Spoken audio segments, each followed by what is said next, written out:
Science or faith? Both, please. Many fans of science assume that faith is an enemy. Many fans of faith assume that science is an enemy. But I'd like to suggest both of them work better if they're friends. Now, this could be a much, much longer video, but I don't really want it to be. So I'm going to make some broad statements and not go deep into all of them. But I believe that the primary questions that science wants to ask are what and how. And I believe the primary questions that faith wants to ask are who and why. And we need both. This coming week, I've been asked to share my testimony. And while there's many ways that I could organize it, I've chosen to organize it by saying my whole life has been a life full of decompartmentalizing, taking compartments where I've kept things separate and bringing them together. When I was a young child, I loved math. There's a story when I was I couldn't read yet, but I loved to do math problems, and I would always ask my parents, give me another math problem.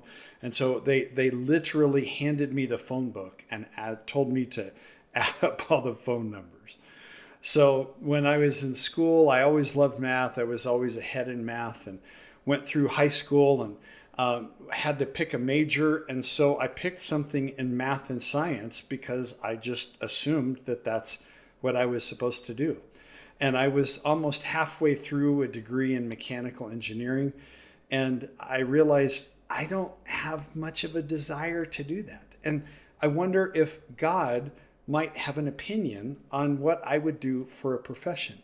I had kept faith and science and math totally separate when they didn't need to be. Well, we could talk more about that, and I'm going to share more about this later in this episode. But I really believe that the question is not, should we have faith? The question is, what is our faith in? Because I'm going to argue that all of us live by faith. I'm eager to get to a most recent podcast that has absolutely taken the world by storm. About 3 weeks ago, in fact, the podcast took place on January 7th. Within a couple of days, 4 different people told me, hey, did you see the Joe Rogan, Wes Huff interview? And I have to admit, I don't spend a lot of time on podcasts.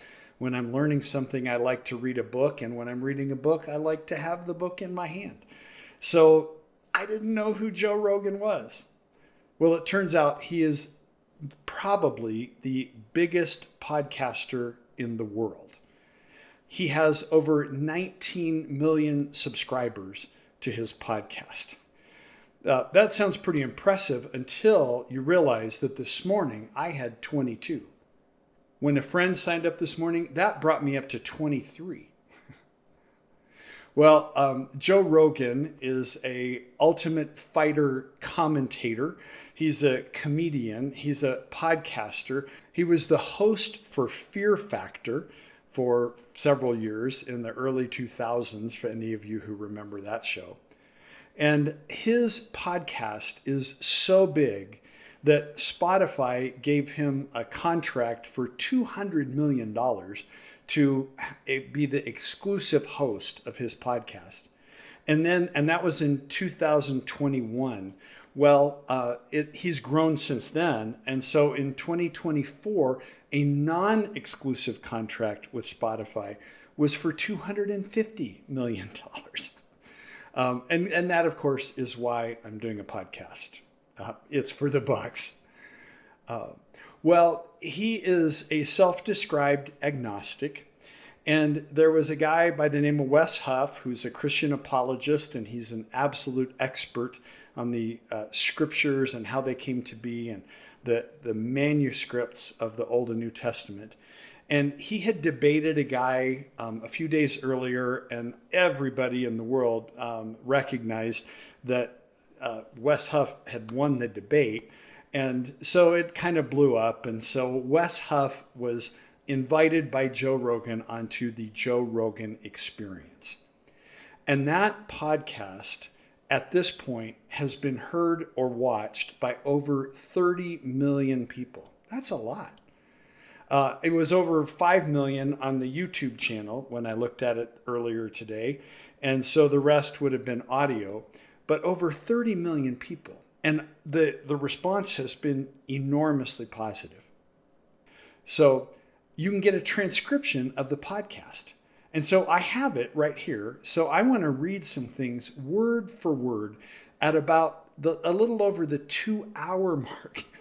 30 million people have seen this, and it's over 3 hours.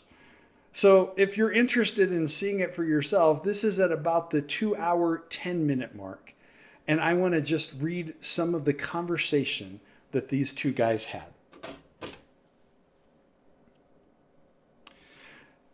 So Wes Huff was describing the difference between comprehension and understanding. And here's what he said. My wife says that comprehension and understanding are synonyms, but that's nonsense.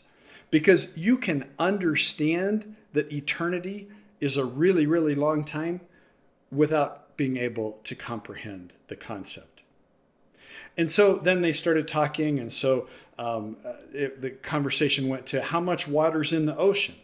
And Joe Rogan's like, yeah, I can understand, like it's a lot of water.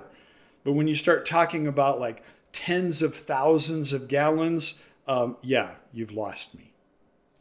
And then they were going back and forth and saying, it's interesting to me that there are certain things that we think of in terms of like unexplained phenomena that we'll accept because we have some sort of a scientific definition of what this unexplained phenomena is, like the Big Bang. I mean, and you can say that there's theories. It's not completely unexplained, the conversation went. They kind of get it, but you kind of don't. Something that's smaller than the head of a pen that becomes the entire universe, that's pretty bleeping crazy. And of course, I have to bleep it out for my channel. Then there was this great quote. Terence McKenna had a great line they shared that said that science requires one miracle, the Big Bang. If the first miracle, the Big Bang, which is that creation, the universe as we know it, has a beginning, if the first miracle happened, then everything else, is pretty straightforward. Like, Jesus turning water into wine, that's an easy one, was how the conversation went. And then there was another just fascinating turn to the conversation. Rogan was talking and he says, there's this weird thing about people. So our brain is clearly set up differently than any other creature that exists. And if evolution is the only thing that created us, how the bleep did we get so far ahead of everybody else? So let's talk a little bit about some of that. A good friend of mine, John Beeson, was also commenting on this because a lot of people are commenting on it. 30 million people, when a self-described agnostic ends up having a faith conversation, because it went on from here. And Wes Huff ends up sharing the gospel with them before the podcast is over with. But John Beeson did a little bit of research, my friend, and over the 80% of the audience of his podcast are males between the age of 18 and 34. Isn't that interesting? And then Beeson was also commenting that he believes one of the reasons that Huff's appearance on this podcast and the one before that have made such a splash is that he's not just kind of an I gotcha guy and oh you didn't think of that, did you? He's not rude at all. In fact, he's very humble. If you watch through the whole 3 hours, and I did, the number of times that Huff is willing to say, yeah, I don't know the answer to that. He's not trying to step out of his lane in terms of where he's an expert. And it also becomes really, really clear that it's not just a look how much smarter I am than you, but he cares about Joe Rogan, and it comes across. He comes across very respectfully. So I mentioned at the beginning that I believe everybody has faith. It's just a question of faith in what? There was a theologian from the early 1100s, 12th century, named St. Anselm of Canterbury. And he coined the phrase faith seeking understanding. And basically what he was trying to say is we don't reason our way into faith. We believe, and then that belief helps us to understand. And I think that's so helpful because so often if we think that science and faith are enemies, then it's a short walk from there to the idea that if we're true believers, we shouldn't really face or address or even allow hard questions. Well, I think that's a huge mistake. Hard questions aren't a problem. We don't have to be worried about that. We've got some family friends, and their favorite saying is, "We panic when Jesus panics." And so that's become one of my phrases too. I don't think Jesus panics at hard questions at all. I think he's like, bring it. Let's talk. And so the question of evolution is one that for many, many people, and I think it's because we've misunderstood science and faith as having to be pulled apart. And when we think that it's one or the other instead of both, then when youth are in science in high school and they start learning about evolution, and if they've been going to church and they've started ever to read the Bible and they got through Genesis 1 and 2, then they're asking things like, well, what about dinosaurs? And this says 6 days. And if we pit the two against, then you have to decide which one you're going to believe. Well, if evolution is a theory or a method, then that's one thing. If it's a religion, that's something else. And I'll just tell you where I'm at. And I know that not everybody who's watching this is going to be at the same place, and that's okay. But I think the best way to understand the Bible is literally to stand under it, meaning that whatever kind of literature we're reading, and there's lots of different kinds in the Bible, we ought to let the kind of literature that it is dictate how we understand it. It doesn't make any sense at all to read poetry, and there's a lot of poetry in the Bible, literally, and assume that these great analogies or metaphors should be taken literally. We would never do that with any other kind of literature. Well, Genesis 1 and 2 seem a lot like poetry to me. I don't at any level think that the purpose of Genesis 1 and 2 is to describe a recipe for how to create a world. I'm sure that's not the intent. And again, if we go back to that earlier statement that science asks what and how questions, and so evolution is a what and how question, or study, scientific method, puts forth a theory, and then it tries to disprove that theory. And so there's a lot of folks questioning evolution because it doesn't answer all the questions. And even in the podcast, Joe Rogan was answering or raising one of those questions that the theory of evolution kind of stumbles on. There's a lot missing in the chain from animals to humans. But whatever, it's the current best scientific theory. And if we understand it as just that, then we don't have to pit the two against. So some folks read the Bible and say, but it says 6 days. Well, the Bible also says for the Lord, a day is as 1,000 years. So if somebody wants to argue, well, there's no way that God could have done it in 6 days, then your God's too small. I would argue he didn't need nearly that long. The poetic language is he spoke it into existence. And so that could have happened in 6 seconds. He didn't need all of 6 days. So I'm sure that there are people watching this who believe that we should understand the biblical story of creation and evolution is out of bounds. And I'm not going to argue with that. We don't have to make that a dividing line. I believe in the authority of Scripture. But if we take it as science and faith are enemies, then I think we hurt ourselves on multiple different levels. There's an interesting historical fact that almost all of the first scientists were Christian. So I looked that up a little bit, and there's a guy by the name of Rodney Stark. I don't know anything about him. He wrote a book published by Princeton University in 2003. Here's the title of the book: For the Glory of God, How Monotheism Led to Reformations, Science, Witch Hunts, and the End of Slavery. Well, just the title of the book tells you he's probably not a pastor, but listen to this quote. Most scientific and technical innovations prior to the scientific revolution were achieved by societies organized by religious traditions. Ancient Christian scholars pioneered individual elements of the scientific method. Historically, Christianity has been and still is a patron of sciences. And I think there's an important theological reason for that. Prior to Christianity, the gods were seen as part of the world. You worship something that you created. But if in fact the biblical claim would be true that we don't create gods, God created us and everything that is, then to actually study the world around us is an act of worship. It's actually an act of saying, look what God did. And so far from science being in opposition to faith, it actually supports it.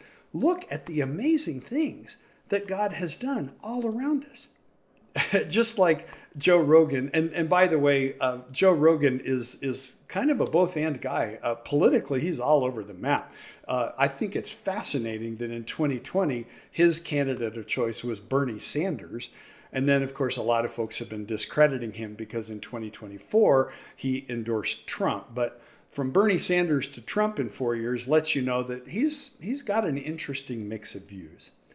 Well, another guy that some folks will be a huge fan of and other folks won't like at all is a guy by the name of Eric Metaxas. And kind of like Joe Rogan and Wes Huff, there's a lot of Eric Metaxas that's pretty big brain stuff. But he's got a book called Is Atheism Dead? And a major part of the book is talking about science. And he talks about how science at an astronomical level, like the science of the universe, the fine-tuning of the planet, and of course the same argument that Wes Huff and Joe Rogan got into about the whole reality that the universe has a beginning, and there really isn't a scientific explanation for that, at least as far as I know. If you're aware of one, put it in the comments. I'd love to learn more about it. But that kind of points to, it doesn't necessarily prove Christianity, but it certainly points to the idea that a creator actually makes a lot more sense, takes a lot more faith to believe that it all just happened by accident than it does to believe that maybe there's a God, a power bigger than anything that spoke it or created it, however you want to choose that happened. And it's not just macro science, but micro science too. I remember several years ago, there was the Chris Tomlin and Louis Giglio tour. And Louis Giglio was talking about microscience, so at a cellular and an atomic level, and just the miracles of how our bodies are created. And more of science, as we learn more and more, it's the complexity of it is quite fascinating. And so Metaxas has a quote at the end of one of his chapters from a guy by the name of Robert Jastrow. And I want to read that for you as well. The discovery of a definite cosmic beginning is an exceedingly strange development, unexpected by all but the theologians. Theologians have accepted the word of the Bible always. In the beginning, God created heaven and earth. But it's unexpected because science has had such extraordinary success in trying the chain of cause and event backward in time. For the scientist who has lived by his faith in the power of reason, the story ends like a bad dream. He's scaled the mountains of ignorance. He's about to conquer the highest peak. And as he pulls himself up over the final rock, he's greeted by a band of theologians who've been sitting there for centuries. We all place our faith in something. It can be science, it can be human evolution, not just from a creation type scale, but even just like how culture is progressing. I think that's a hard one to argue, but there's a lot of folks that believe that. We can place our faith in our heart or our mind or intuition, but everybody places their faith in something. And I'm not at all trying to say that science and faith are 100% together. It's always a both and. We have the saying from the Bible, walk by faith, not by sight, actually on one of the walls of our house. Because there are times where we reach the end of human reasoning and we're called and invited to walk by faith. In fact, we'll hit that on some later episodes, but walking by faith can actually help us quite a bit. But I would just like to suggest, as we get ready to close this episode, that if you're really convinced that science is opposed to faith and that you should only go by science, I would just like to say, well, you're going to be kind of miserable if you're going to only believe in love if you can fully dissect it, explain it, understand it, and comprehend it. I think life will be better. We'll all live a better life if we acknowledge that, yeah, there's a place where we've reached the end of human knowledge. And then the question is, what do we want to put our faith in? Thanks so much for watching. I hope you'll subscribe. I hope you'll share it with some friends. I hope you'll comment so that this can be a dialogue. I'd love to talk with you about this. So thanks for watching. And next time, we're going to talk about a political area. There's many of those I want to get to, but I want to talk about one that is really in the news a lot these days, and that's the question of border security or caring for the lives of refugees. And I believe that needs to be yes. That's a both and. Thanks again for watching. Hope to see you next time.